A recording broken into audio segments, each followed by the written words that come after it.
Bonjour, la fée Gaëlle souhaite que je te raconte l'histoire Le loup qui n'aimait pas Noël, d'Oriane Lallemand et d'Éléonore Tuillier. Il était une fois un gros loup noir qui n'aimait pas Noël. Il s'appelait Loup. À Noël, il y avait trop de lumière, trop de chansons, trop de décorations. Vraiment, cette fête lui donnait mal à la tête. Et plus décembre approchait, plus Loup se renfrognait.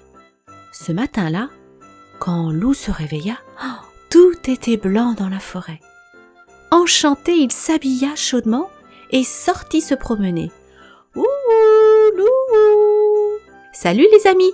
fit Loup en découvrant Maître Hibou et Valentin perchés tout en haut d'un sapin.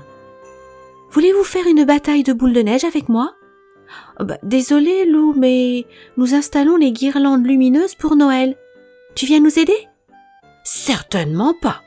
répondit Loup. « Je déteste Noël !» Plus loin, Loup s'arrêta chez son ami Joshua. Ce dernier était dans son salon, en train de choisir des décorations. « Salut Joshua !» fit Loup. « Tu as vu toute cette neige ? Veux-tu venir t'amuser avec moi ?»« Désolé Loup, mais aujourd'hui je décore mon sapin de Noël.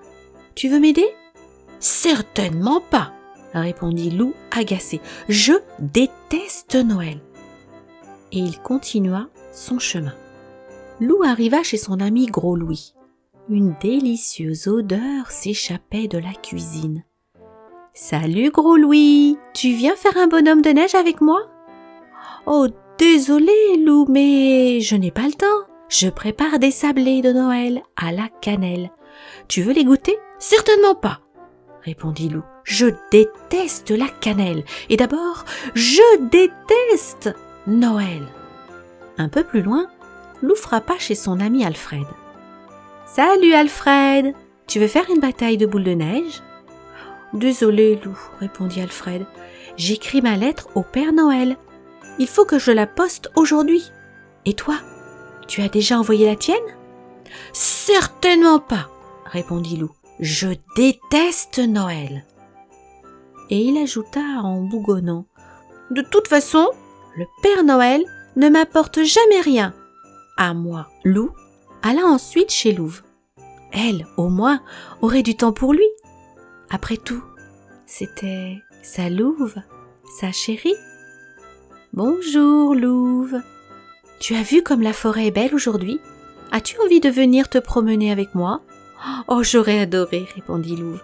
Mais je dois préparer le dîner pour le réveillon de Noël, demain soir. D'ailleurs, tu es invité. » Loup sentit la moutarde lui monter au nez. « Noël, toujours Noël. Moi, je déteste Noël. »« Mais pourquoi détestes-tu Noël ?» demanda Louve, très étonnée. « Noël, c'est des étoiles. Se retrouver tous ensemble autour d'un sapin, partager un bon repas. Noël, c'est tellement bien. » Pendant un moment, Loup ne dit rien. Puis, d'une petite voix, il grommela. « Moi, je n'ai jamais fêté Noël. » Louve en resta ébahi. « Raison de plus pour que tu m'aides à préparer le repas, » fit-elle enfin. « À nous deux, ce sera beaucoup plus amusant. » C'est ainsi que Loup passa l'après-midi avec Louve. Elle lui montra comment cuisiner la dinde de Noël et ils s'amusèrent beaucoup à écraser les marrons pour faire la farce. Pour le dessert, ils firent une énorme bûche au chocolat. Quand tout fut terminé, la nuit était tombée.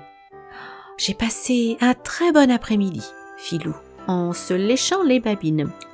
« Maintenant, je suis le roi de la dinde farcie et de la bûche au chocolat. »« J'ai adoré préparer ce repas avec toi, » répondit Louve. « Merci pour ton aide, mon Loup, et à demain. » Arrivé devant chez lui, Loup poussa un « Oh !» émerveillé. Des guirlandes étaient accrochées sur le toit de sa maison. Elles scintillaient dans la nuit. C'était une féerie. « Merci, Maître Hibou. Merci, Valentin, » murmura Loup.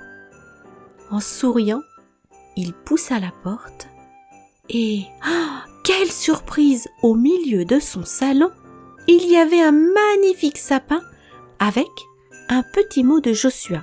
« J'ai décoré ce sapin pour toi.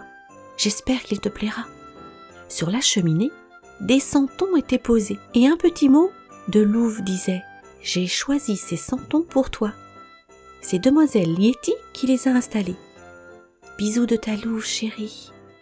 Dans la cuisine, Lou trouva une boîte de biscuits et un mot de gros Louis. Ces biscuits de Noël sont pour toi, Lou. Rassure-toi, ils sont au chocolat. Si tu as besoin d'aide pour allumer ton feu, appelle-moi. Signé Edmond. Il y avait aussi des bougies par-ci, par-là et un gros tas de bois tout juste rentré. Le lendemain, Lou se prépara avec soin pour le réveillon de Noël. Il mit son plus joli costume, se versa quelques paillettes sur la tête, acheta des fleurs pour Louve et des petits paquets de chocolat pour chacun des invités. Quand Lou retrouva ses amis pour le réveillon de Noël, il leur dit « Merci les amis, grâce à vous, pour la première fois, je passe un merveilleux Noël. Et maintenant, bon appétit !» Ce fut une soirée chaleureuse, délicieuse, et tout le monde eut beaucoup de mal à se quitter. « On se retrouve demain pour jouer dans la neige ?» demanda Lou avant de partir. « Oui, oui !» répondirent ses amis. Lou ne vit pas Gros Louis qui faisait un clin d'œil à demoiselle Yeti, ni les autres qui riaient d'un air un peu bêta. Le jour de Noël, Lou se leva. Quelle ne fut pas sa surprise en découvrant au pied de son sapin des cadeaux. Et ce petit mot, « Cher Lou, désolé de t'avoir oublié si longtemps. Mais grâce à tes amis qui m'ont écrit, cette année j'ai pu te gâter. » Signé le Père Noël. Tout excité, Lou se précipita vers ses paquets. Il y avait beaucoup à déballer. « Merci Père Noël !» murmura Lou, tout ému. Puis il fila rejoindre ses amis qui l'attendaient pour la plus grande bataille de boule-neige de l'année. Mon histoire est terminée. Merci la fée Gaëlle pour ce beau choix. Et à très vite pour de nouvelles histoires avec la fée Gaëlle. Namasté.